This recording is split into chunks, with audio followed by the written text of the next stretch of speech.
The name to 10th of January 1962, Part 1 of 4. I have never felt less like giving my seminar. I don't have time to go into the reasons why, and yet lots of things to say. There are moments of inertia, weariness. Let's re-evoke what was said last time. I spoke to you about the proper name, insofar as we have encountered it on our path towards the identification of the subject. Second type of identification, regressive, with the unary mark of the other. Regarding this proper noun, we have encountered the attention that it has solicited from a few linguists and philosopher-mathematicians. What is a name? It doesn't yield up an obvious answer when we look at it initially, but in trying to resolve the question, we have been surprised to discover the function of the signifier, no doubt in its purest form. It was very much this path that the linguist himself led us down when he told us a proper noun is something that has value by function of its distinctive material sound. Something in which, of course, he is only repeating what is the basic premise of the Saussurean analysis of language, i.e. that this distinctive mark, this is the phoneme, as linked to an ensemble, a specific repertoire, insofar as it is uniquely not what the others are. This premise we found here must designate what the special mark was, the purpose of a subject function in language, that of naming something with its proper noun.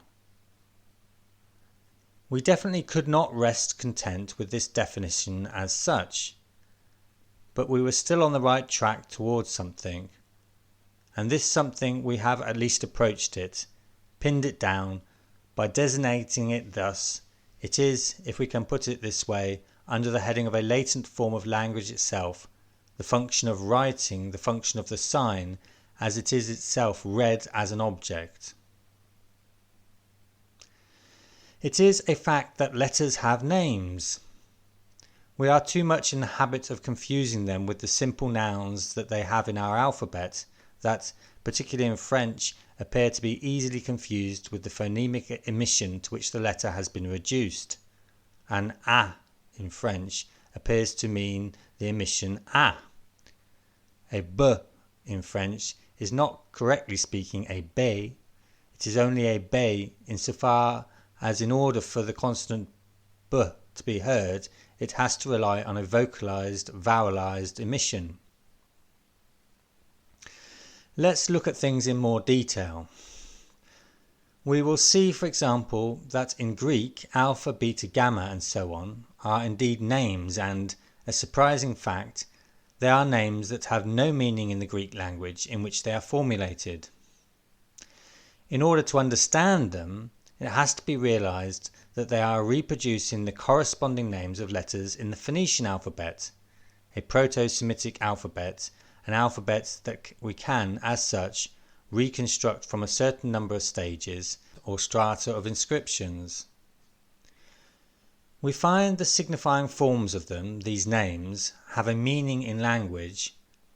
whether in textual Phoenician or whether in what we can reconstruct of this Proto-Semitic language, from which can be derived a certain number, I'm not 100% sure of the detail, of languages, the evolution of which is closely linked to this first appearance of writing. Here it is a fact that it is at least important to bring to the foreground that the name itself of the letter Aleph relates to the bull, which the so-called first form of the Aleph would reproduce in a schematized way with different positions of the head. There is still something of the form of a reversed bull skull with horns sticking out that we can see in our capital A. In the same way, everyone knows that the bet is the noun for horse. Of course, the discussion gets more complicated, or even becomes overcast, if one tries to do it systematically, create a catalogue that designates the noun for the other letters that follow. When we get to Gimel, we are very tempted to find in it the Arabic word for camel, but unfortunately there is the obstacle of time. It's in about the second millennium before the current era that these Proto-Semitic alphabets could have been in the process of implying this noun for the third letter of the alphabet. The camel, unfortunately for our peace of mind, had not yet appeared for the cultural purpose of baggage carrying in these regions of the Near East. Hence, we are going to enter into a series of discussions in relation to what could be represented by this noun Gimel. A development here on Semitic languages' consonantal tertiarity and of the permanence of this form at the heart of all verbal form in Hebrew. It is one of the clues from which we can see what it's about, concerning one of the roots of the structure in which language is constituted,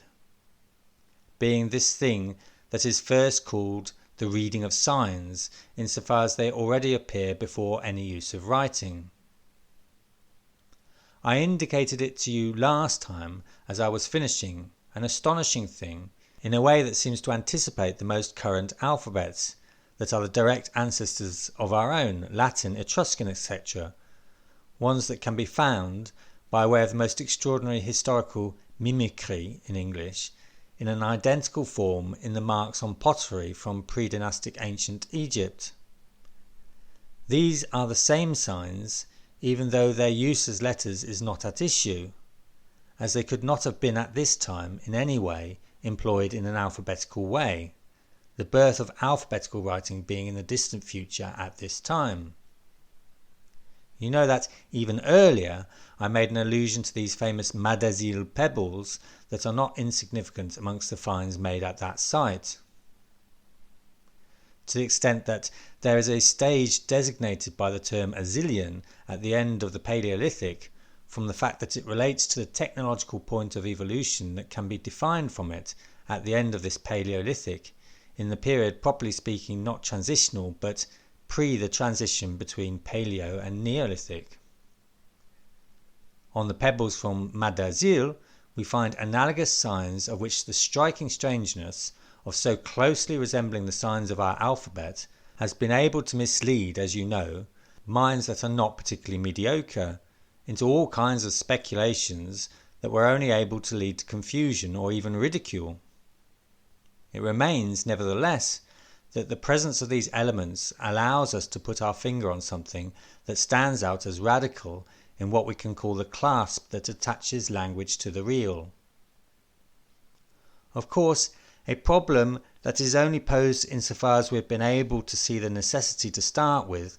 in order to understand language, to organize it through what we can call a reference to itself, to its own structure as such, that to start with, in order for what we can almost call its system to occur to us, as something for which a purely utilitarian, instrumental, practical genesis, a psychological genesis, is in no way sufficient,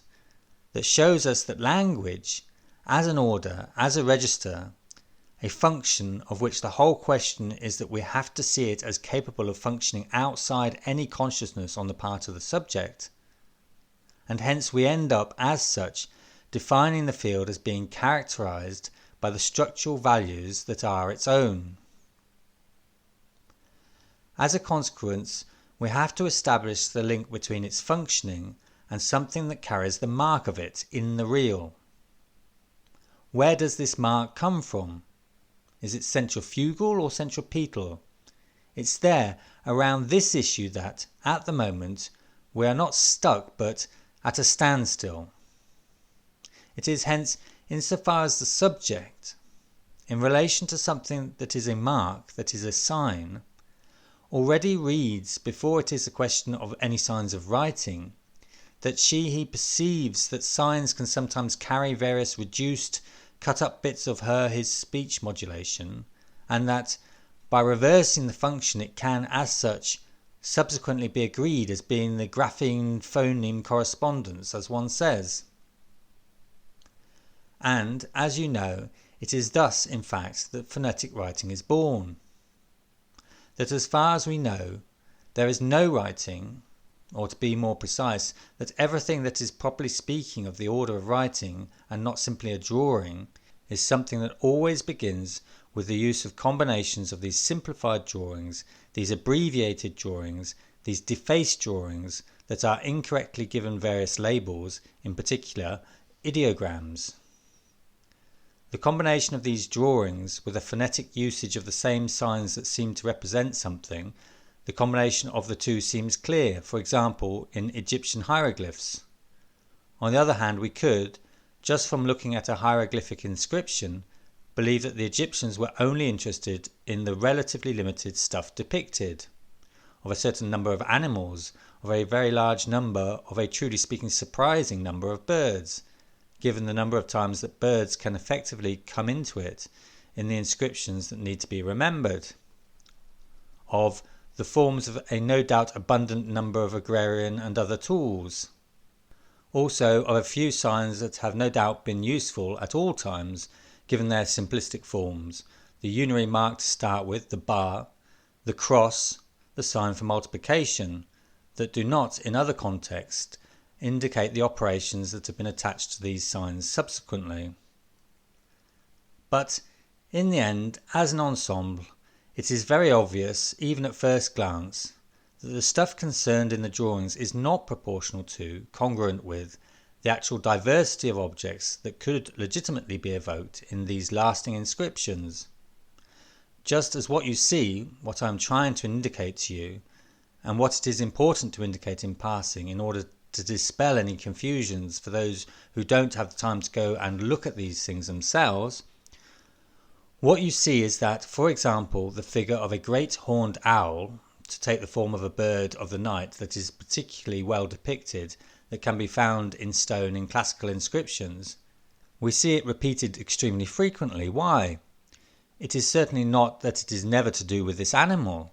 It's that the common name for this animal in the ancient Egyptian language just happens to be a prop for the labial emission m, and that every time you see this animal figure, it's a question of a m and nothing else. On the other hand, such a m, far from being represented only through its literal value, every time that you encounter this said figure of the great horned, is susceptible to something that looks a bit like this. The m signifies more than one thing, and in particular, that we have to note that, no more in this language than in the Hebrew language, when we don't have the addition of dots for vowels, that we have no indication of the supporting vowels. We don't know exactly how to complete this m. But in any case, what we know, from what we can reconstruct of the syntax, is largely sufficient to know that this m can just as well represent a certain function, which is, more or less, a kind of introductory function, you see, a way of fixing our attention, a voici in French, if I may say so. Or again, in other instances, where very probably it has to be distinguished according to the vowel sound it is backed up with,